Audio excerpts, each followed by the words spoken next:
Hello and welcome to the show. Today's episode is also going to be a noisy one because I'm out and about. And today we're going to be focused on how to handle a client consultation, or in this case, it's called a pre-inspection call. And that's because I'm currently training someone to work as a virtual inspection officer, kind of like a customer service role for a real estate firm that is trying to use lots of tech in its offerings. Basically, they're trying to use trying to use tech to make it easier for people to inspect houses, to pay for houses, things like that in Nigeria. Of course, starting off with Lagos, which is the typical play for these sorts of things. You know, if you can make some of these ideas work in Lagos, then you can scale them to other parts of Nigeria. So, today we're going to be looking at how to handle the client consultation process. Now, back when I started off in the law, donkey years ago, at the first firm that I worked at, that is what we called it, client consultation process. Now, everybody needs to have a client consultation. Lots of people don't know what it is. They don't think it's important. Most business people just head straight up into a business scenario and start pitching. You know, buy this is the latest, this is the greatest, this is the best. But back from my law days, my principal, that's what we call our Oga back in the day. So my principal said, look, young blood, that's not how you do it. You don't just come in and you try and sell this, try and do that, try and recommend this.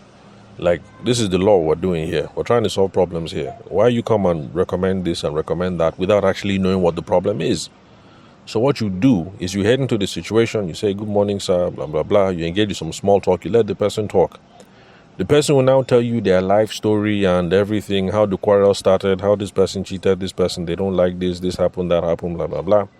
And from all that story, you now as the lawyer, you can now decide that, okay, based on all this grammar and all this story I've heard so far, this is the best course of action. It is at this stage that you can now lead the customer and say, oh, Oga, based on what you said so far, this and this and this, I think is the best way. Hamatan here in Abuja, so my nose and throat, everything is acting up. Yeah, so back to what my principal told me. So it's based on all this grammar that the person has spoken. You now be able to tell them, sir, madam, based on what you said, I think this is how we need to handle this. If we handle it like this, we'll be able to achieve this, we'll be able to stop this. And based on my own professional opinion, it will also require this and this and this. So based on that, what we're going to charge you is 5.6 million. How soon can we get started? So in this case, before you're able to make a proposal that we should go to court, or that we should write a letter, or that we should engage this service or engage that service, or do this or do that, you actually have to listen to the customer, repeat the whole story from the beginning to the end. Now, some parts of it are going to be boring because they will tell you some things that are relevant that actually are not relevant. Like for those of us who studied law and who did some years practicing law, the person might go into some detail about how when we were young, their mom used to treat my mom like this, their mom used to treat me like that, uncle this person is this, auntie that person is blah, blah, blah, blah, blah, blah, blah. Because for the client, they think all of that is relevant. But for you that the lawyer, you know that, yeah, some things is just annoying stuff, but, you know, how your stepmother treated you is not really important to the matter at hand when it comes to settling estate or settling whatever it is that you need to settle. So it's the same thing, no matter the business that you have. So in this case, they are a real estate firm that is using tech in their business. They have a proprietary algorithm, and they're trying to use that to help their clients to select the right house, especially the clients who are based abroad and who don't have time to come and see every single house that they want to buy. So you just stay where you are in Miami, I'll be in Lagos, I'll be in Canada, Toronto, wherever, and they stay over here in Nigeria. They go and do the inspection on your behalf. And if you like it, then you pay, you contact your lawyer, you pay, you rent, whatever it is that you want to do. So that's what they do in this space. So, of course, this firm, they wanted their staff to be trained to be able to handle these sorts of things. And they came up with an SOP, a standard operating procedure, about how the inspection process was supposed to work. And of course, they handed the SOP to me and they were like, what do you think? Good or no good? And I looked at it and I thought it was pretty tight. I thought it was pretty good. I said, so yeah, your SOP is cool, no wahala. When am I going to start training your staff? And they said, okay, you start on so and so. And so we started the training, and the first thing I had to tell them was like, look, SOP that you've been given, very good, correct, and you must follow it. But we cannot start talking to customers unless we hear their story. We know who they are. We know what they like. We know what it is that they don't like, because that is what will determine the kind of houses we show them, the kind of features that we're going to emphasize, or the things that we're going to de-emphasize. That is how was going to determine how we handle the inspection call. So I told them that, look, SOP is good, but there's something that is missing, and we do not have a pre-inspection protocol. We don't have a pre-inspection call. And so I have been working with the lady who's going to be responsible for drumming up sales and handling the inspection. And we're coming up with the frameworks that she's going to use and that they will also use to train subsequent team members on how to handle this thing. So if you, I made a previous episode, I just can't remember the title. I'm assuming is within the last 2 weeks, where we came up with the pre-inspection protocol. We came up with the list of things that people should be paying attention to, or that we think our potential customers, if we're in the real estate space, will pay attention to. And in bullet point, we came up with location. We came up with amenities. So location, is it Lekki, is it Bagada, is it Ogba? Amenities, is it 5 bedroom, is it 2? Is it 1 toilet, is it 6 toilets? What else? Also came up with, I can't remember the term, how close is it to work, to school, or to church, or to mosque? What else? Are they single or married? How many children do they have? That also determines the kind of property that they will be interested in. Then the purpose of the purchase, whether they're buying or they're renting, and then the purpose. Are they buying it to live in, or are they buying it because it's going to be for investment or speculation? Buy it now at 7 million, give it 2 years, wait for the value to increase, and then you sell it for 18 or whatever. So in bullet form, we agree that those are the sorts of things you should be paying attention to. Now, for those of you who are not in real estate, no matter what business you're involved in, even if you're like Uhotu, who is involved in perfumes and baby oils not baby oil, forgive me, Puff Daddy is still on my mind, perfumes and body oils, yes. You will find that there's a list of criteria or a list of things that your typical customers are concerned about. So for body oils now, for instance, your customers might be concerned about price. Okay, yes, price, that's an easy one. They might also be concerned about the nature of the fragrance. Some people like water-based sprays. Some people prefer oil-based sprays. Don't ask me what the difference is. I have absolutely no idea. I have no expertise in this thing. I just know that some people like one over the other. Some people say, I used the perfume, it was nice, but the thing was too oily. And I'm like, it's perfume. What do you mean it's oily? I can't tell the difference. And then some people say, oh no, it's not real perfume, that is water-based. Now if it's water-based, it's eau de toilette, that is not perfume. And I'm like, which one is eau de toilette again? Like, does the thing smell nice or it doesn't smell nice?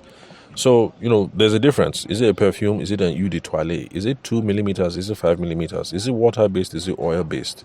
For the other products, does it have sunblock? Does it not have sunblock? All these sorts of things. So on all these key criteria, when we're having a client consultation, these are the sorts of things that we're asking their opinions about. We're trying to figure out what it is that they like. Because it's when we know all these things, we now know what to recommend. So for somebody like me who doesn't know the difference between perfume and between eau de toilette and between water-based and oil-based or whatever, is by asking all these questions that you now know that, okay, this guy is a total novice. This guy is a total virgin when it comes to perfumes. So therefore, part of the sales process means I have to educate this novice before I can close the deal. But then for somebody else who is more sophisticated, who knows everything, and who knows that she prefers water-based 300 mils with SBV4 and only has citrus-based scents, you now know that, okay, I am going to go and pick this product, because it already meets the criteria. And then I can now start trying to get the sale closed. So, client consultation process, really, really important. If you're a lawyer, very important. If you're in real estate, very important. If you sell perfume, very important. Even if you sell children's pajamas, very important. So we all need to have it. So after you're done with this episode, if you don't have one of those things, sit down, get a sheet of paper, and then ask yourself, people that usually buy this thing, what are the results that they're looking for? What are the kind of things that they're concerned about? And then write it out in bullet points. Price, this, that. And then the client consultation is just you being engaged in conversation with them, allowing them to talk so that they speak their mind about these things. you will now know, okay, based on what this person has said, it looks like they have pepper, it looks like they are broke, it looks like they like this, it looks like they like that. I now know I can try and sell this and this and that and go for the close. So, in this case, real estate, we've already come up with the bulletin list of what people ought to be paying attention to. So, my training with the next training with the young lady, let's call her, what should we call her? Let's call her Sasha Fierce, yes, because she's a former model. By the way, I like working with models, and not because they're pretty, but because models know how to deal with rejection. Now, some of you don't like dealing with rejection in business, and you think it's hard that somebody told you no. But the life of a model, especially in Nigeria, is brutal. You're a model in Nigeria, you try to be a professional model, you go to 5 or 6 casting calls. Let's say you go to 6, in 5 of them, half the board is made of men, and so they're trying to toast you and to get your phone number, and then you do the scouting, and then you're rejected in a very brutal way. At least for me, if somebody rejects me in business, I know that they reject my value proposition. They don't think that the idea that I'm putting forward can solve their business problem. So it's not really me that's being rejected. But for a model, they tell you straight to your face, you're too fat, you're too black, you're too skinny, you're too tall, you're too round, the rejection is always personal. And I've only really had a chat with 2 or 3 models in a business context, but I like them because, man, models can take a hit because they've been rejected on all kinds of fronts before. So if you're a model listening to this thing and you don't know, trust me, the amount of resilience that you have, mental resilience that you have, is off the scale. If you're a model, you've done some modeling, believe me, you're stronger than half the population. Mentally, you're stronger than half of us. Because the kind of abuse that you've chopped, some of us have never chopped it. I mean, I've not had anybody told me that my nose is too big and that I'm too black and I'm too tall and I'm too fat and I'm too whatever. But for the while that you guys try and get involved in this business, you guys get told these things constantly, weekly. So you guys have mental resilience. It's a brutal profession, which is why, personally speaking, I don't like it. If I had a daughter and she wanted to go into modeling, I would just make sure that she's aware. Like, it can be tough. But anyway, for those of you who are already in the industry, just know you guys are tough. You guys have mental resilience. No matter what it is that you put your mind to, you will do it. So if you're a former model trying a sales role or a customer service role, you're going to be fine. Because the way people have rejected you in the past, when people reject you in a sales context, it doesn't even feel like rejection. A model just takes it and then just moves on because she's been through worse. So let's call her, what name did I come up with again? Sasha Fierce. Yes, so let's call her Sasha Fierce. So I told Sasha that, okay, cool. Now we've decided on what it is that we're going to do. So today, what we're going to do a role play. I'm going to pretend to be a customer. You pretend to be calling me up so that we can have this pre-inspection call. And the whole point of this pre-inspection call or the client consultation is you're trying to figure out what kind of houses do I like? What kind of houses am I interested in? What am I looking for in a property? So that when you get to the property and you're doing the inspection on my behalf, you will know what to emphasize, you will know what to point out, you will know what to de-emphasize, you know what kind of conversation to have and the kinds of questions to ask. So those of you who are not in real estate, you sell pajamas or you sell perfumes, I hope you see how the whole thing works now. That's the whole point. We're trying to get inside the customer's mind to know exactly what is it do they need, self, before we know which one are we going to propose, which one are we going to present. So, we started it and the role play went okay. But first of all, she started off by saying, "Hello, my name is Sasha Fierce. I'm with so and so company, blah blah blah blah blah." So I had to tell her, hold up. When you call somebody and you say, "Oh, my name is Sasha Fierce. I'm from this company, that," you already started off the conversation on the wrong footing. And the reason why is because this is supposed to be a conversation. A client consultation or a pre-inspection call or whatever it is that you call it has to be two-way. If you spend a lot of the time doing the talking, you will tire. You will get tired. So you don't just start off and launch into a conversation. I told her, think of it as tennis. You hit the ball to the other person, and then you wait for them to hit the ball back. So it's going to be lawn tennis or table tennis. Bokom, bokom, bokom. That's how it works. You serve the ball, they serve it back. You serve the ball, they serve it back. It's a conversation. And then I told her that apart from that, first off, I prefer that we get the server going by even confirming that you're talking to the right person in the first place. Because it's possible that the person picked up the phone and you think you're talking to Kunle Ajala, And by the time you do your whole blah, blah, blah, blah, blah, it turns out that Ikunle Ajala's wife is the person that is on the phone. Well, of course, that's not a problem. But it's nice to know who it is that we're talking, confirm the identity of the person on the phone before we continue. So we introduce that. So hello, my name is Sasha Fierce. Am I speaking to Kunle Adigun? So I told her that's how you started. And so we ran the role play again. And we got that confirm identity part correct. By the way, in sales, we talk about the importance of role playing. And I hope you guys see why role playing is important. Sometimes the reason why your sales operatives, your customer service people, the reason why they fumble and the reason why they suck at their job is because they have not done enough role playing. So each time they're talking to a live customer, it's scary and they don't know what to say. So we need to work out some of these things, as many things as humanly possible, before we have these conversations with people on the phone. Now, it doesn't mean that if you do role play that they won't fumble, but the thing is, let's get all this fumbling out of the way with a stress-free environment, because role playing with me is stress-free. Role playing with your guy is stress-free because you can always stop and start again. You guys can laugh over something and start again. When you're talking to a customer live and direct on the phone, you can't stop and laugh things over and then start again.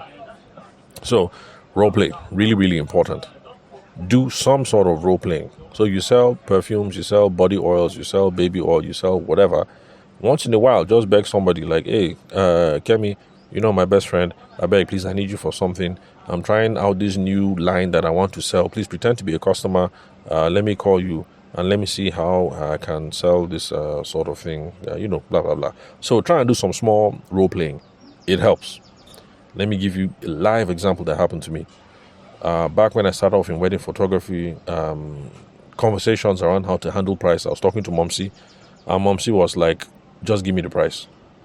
And I told my mom, look, nobody will ever be that rude. And my mom was like, look, just play with me here. What if somebody picks up the phone and the person says, just give me the price? And I can remember bluffing about how I would handle it, something. So I didn't answer her, but I should have. Because one day, eventually, I was talking to somebody. And the person said, young man, I don't have time. Just give me the price. And of course, I fumbled that conversation. But while I was talking with Momsi, if we had done some role playing back then, just give me the price. And we had strategized like, okay, you can say this, you can say this, you can say this. Because Momsi is in retirement now, but she was a marketing communications professional. So she could have had one or two tips for me. So if I had done some other role play then, when I was now faced with a guy who will now say, young man, I'm busy, just give me the price. And I've been able to handle myself. So role play, very, very important. It's best if you role play with someone like me who has knowledge of the frameworks and what you should be paying attention to. But if you don't have someone like me in your life now, and you can talk with Momsi, you can talk to your husband, you can talk to your friend, you can talk to whoever. So role playing always helps. Some people say role playing is not 100%. The goal of role playing is not to 100% figure everything out. The goal is just to get you comfortable, get you relaxed, get you in this frame of mind, and to give you some ideas about how you can move the conversation forward. Okay, so back to the role play. So we now did the confirm identity thing. And then she continued, and I said, whoa, slow down. You don't just confirm identity and then just start talking about the product or the service. What you need to do is you need to give a previous context or a reason for why you are getting in touch. So, in this case, I told her, it's a matter of, hey, hello, this is Sasha Fierce. Am I speaking to Kunle Adigun? Say, yes, this is Kunle Adigun. Why are you calling me?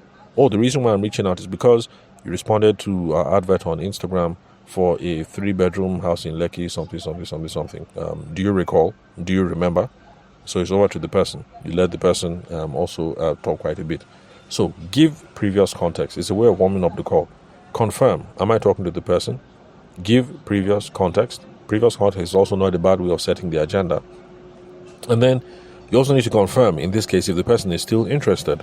Because remember, this is real estate and we're talking online. And online, people click on a whole bunch of stuff. So I told her, look, the person might have clicked on your service, but you're not the only service in the market. There are other businesses who are doing these sorts of things. So my guy on a good day could have clicked on 5 or 6 links because, of course, he's looking for a house to rent or he's looking for a property to move into. So he clicked on 5 or 6 links. So you calling and saying I'm Sasha Fierce from so does not mean that he is going to remember. So, give a previous context, he might not remember, say, okay, well, I might have clicked on something. And then you confirm if he's still interested. Oh, okay, well, are you still in the market for properties around Lekki? So, yes, actually I am. And then the conversation continues.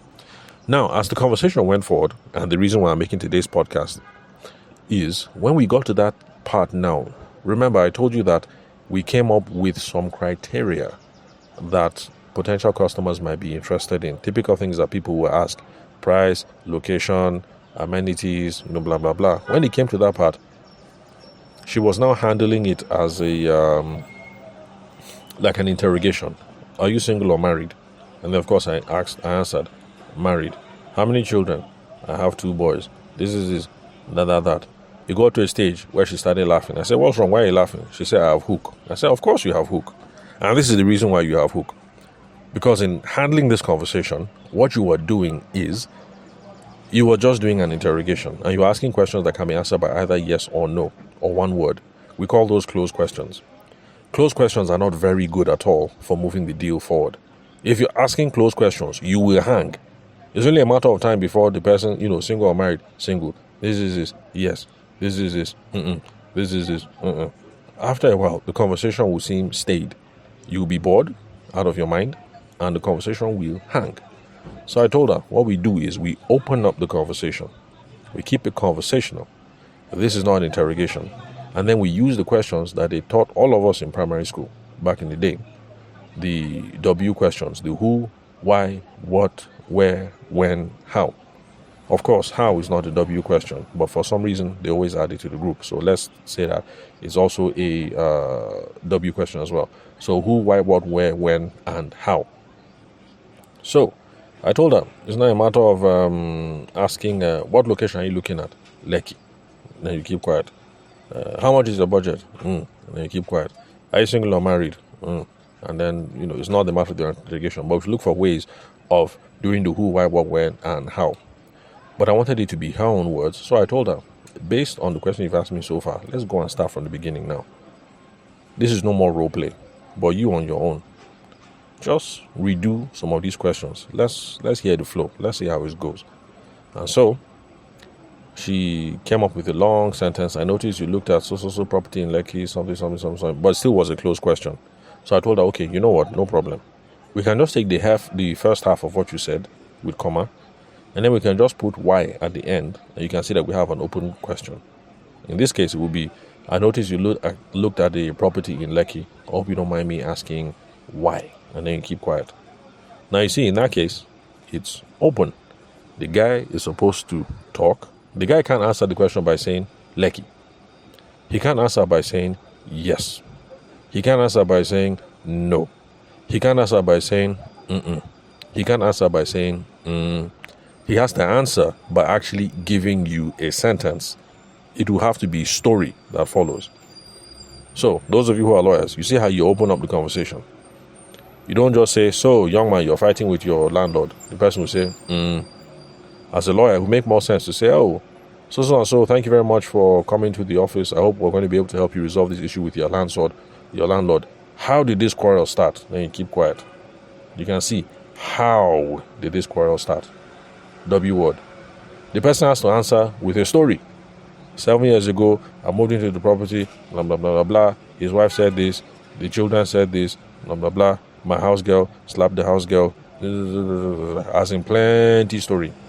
But now you have all the information you need as a lawyer to determine whether you are going to go to rent tribunal to try and resolve this matter, or whether you're going to go to high court to see how you can get the landlord thrown in jail. Right? So this is how it works. So same thing over here. Same thing if you sell baby oil or pajamas or you sell catfish. Who, why, what, when, how. We're trying to get the person to talk.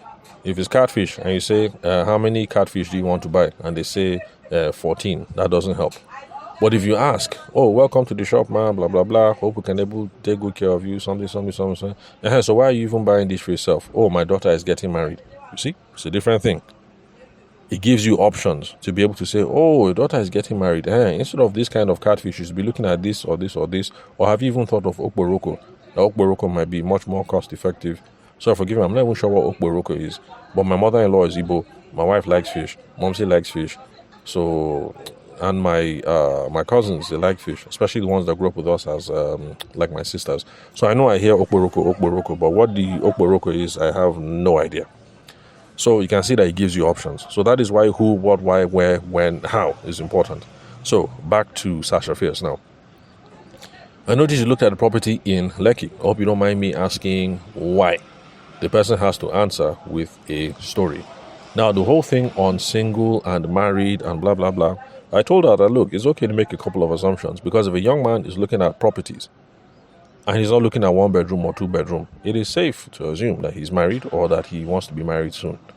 But I told her, don't worry, you don't have to do that. You're new at this, so for you, you might feel somehow. But for me, I've been talking to enough people across different contexts: law, wedding photography, agro exports, and then plus the clients that I'm talking to. So it's safe for me to assume a couple of things. So for me, I'll be able to say, oh, how long have you been married? And that's not a problem. It's not an open question, because the answer will be, oh, about 10 years or something like that. So it's not an open question. But it is much more conversational than saying, are you single or married? So are you single or married? Person can say single. Person can say married. If you say, how long have you been married? It's more conversational, but it's still closed. So I told her, look, you know what? Let's pause here with this role play. So this is what we're going to do next week.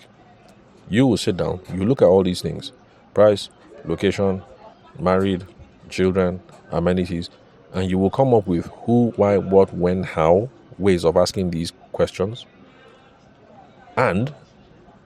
Or you will come up with much more conversational ways of handling this thing, so it doesn't turn into an interrogation. And so we ended our training session there, and she now had an assignment for next week. And this is precisely the reason why some of you don't like doing business with me, because I always give an assignment. I need to make sure that you understand what I'm telling you, because I want to be sure that by the time we're done and I've spent the money that you paid me, I want to be sure that you're actually going to do something with this information that I give you. That's the reason why in my trainings and my coaching sessions, I don't just bring PowerPoint and then run you through PowerPoint from beginning to end, and then you guys clap for me. It was a wonderful session and my head feels big, and then I move. I want to be sure that you are going to do something with what we have discussed. So there will always be assignment. So for those of you who are considering engaging me for coaching or consulting services, just know there will always be an assignment. Because I'm not just trying to get paid here. I'm trying to make sure that we get results here. I'm trying to make sure that we get behavior change. Because behavior change comes first before Naira and Kobo change. If you start doing things differently, or if your staff starts doing things differently first, it is then 2 weeks later, 3 weeks later, 1 month later, that the Naira and Kobo will start to reflect in your bank account. So that's how we ended that session. And that's the main reason why I'm sharing this with you now. You guys, when you're having this pre-inspection call, when you're having client consultation for law or to sell baby products or to sell catfish, remember there are key things that your people typically are interested in this industry. Write it down in bullet point. Make sure those are conversation starters, conversation point. When you're introducing those things in the conversation, you make sure that you keep it conversational. It's not an interrogation. So it's not a matter of single or married. Oh, how long have you been married? Or what does madam think about this? You see, you are assuming that madam is married in a conversational way that begs him to continue with the conversation. So keep it conversational. If you can, who, why, what, where, when, how. You don't know how to come up with who, why, what, when, where, how questions, use ChatGPT and come up with a couple of ideas. But remember that if you're in this kind of situation, in this case where you're talking to somebody over the phone because they might have done something on your website, remember that first thing is confirm identity. After that, give a previous context or the reason why you're calling. After that, confirm if the person is still interested. Then you can launch into the whole thing of my company, this, my company, this, my company, that. But I would prefer that you confirm identity, give the previous context, confirm if they're interested, then get permission, ask a couple of questions, open it up, get the person yarning, get the person talking. It is only after the person does that that you now know as a professional, because you are the professional, you now know the range of opportunities that are available and open to you. Then one more thing that I pointed out, and one more thing that I want you guys to know. Sometimes people drop things in conversation and people don't pick up on it and use it to build rapport. So like when we're role playing, when it came to the part about children, I said, oh yeah, I have 2 boys. So she just let it go. She continued asking other questions. These are situations where you build rapport and you show some humanity, you show some commonality with the person. Because this particular modeling case, I know that her sister just gave birth to a second boy. So this is the stage where you say, oh, congratulations. Hey, yeah, 2 boys. How old are they? This and this. My older sister just gave birth to a boy as well. Congratulations. Blah, blah, blah. How do you cope? Or, just small talk. So when people drop stuff like this, it is an opportunity to build rapport. So me personally, I went to the greatest university on the African continent, Obafemi Awolowo University. So whenever I come across a Unilag person, I don't waste time. I dig in and I harass them because they went to Unilag and I went to OAU. It's a way of building commonality. My wife says, look, are you not tired? Doesn't it get old? I don't know. Maybe it gets old. But the thing is, the person is probably just hearing it for the first time. And either way, it's a nice way of building rapport, building commonality. And it's a nice way of me becoming engraved in that person's mind. Because if nothing else, the person will remember, oh, that Ife boy. You see? These are ways that we're building commonality, building rapport, being more likable and things like that. So when people drop things like this, like, oh, they have 2 boys. You have 2 boys in your family. So, congratulations, how old are your boys? Oh, mine are so, and this and this. Hey, yeah, you people are still at the terrible 2 stage. How are you coping? And you have a small conversation about it. But, just small. Don't waste 45 minutes talking about your children. It's just, chit-chat, small, 2-3 minutes, and then you move on. So that this person comes away from the conversation, the idea is commonality. Commonality is you're a reasonable person, and you're just like me. So if this person comes away from the conversation feeling like he was interrogated by a lady on the phone, it's not a memorable conversation. But if he leaves the conversation like, oh, that's such a nice young lady, good family values, blah, blah, blah, articulate, that's what we're aiming for. So even if the guy doesn't store your phone number, but you call the next time, the voice sounds familiar and say, oh, okay, you're the one that your sister just gave birth, Abi. Oh, sorry, I did store your number. Oh, yes. How are you? Okay, yes, that's true. I was supposed to have done this. I was supposed to have done this. Oh, my dear, sorry, I forgot. Call me back in 2 days' time. Blah, blah, blah. So that's how we get that going. That's how we achieve that. So, 30 minutes. So let me just wrap this up to a close.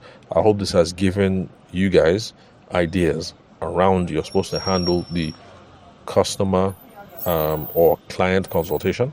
How you're supposed to handle the pre-inspection call, how you're supposed to handle the qualification, how you're supposed to handle discovery, how you're supposed to handle, it's called different things according to different industries and different practices. But whatever you call it, these are some ideas about how you handle it.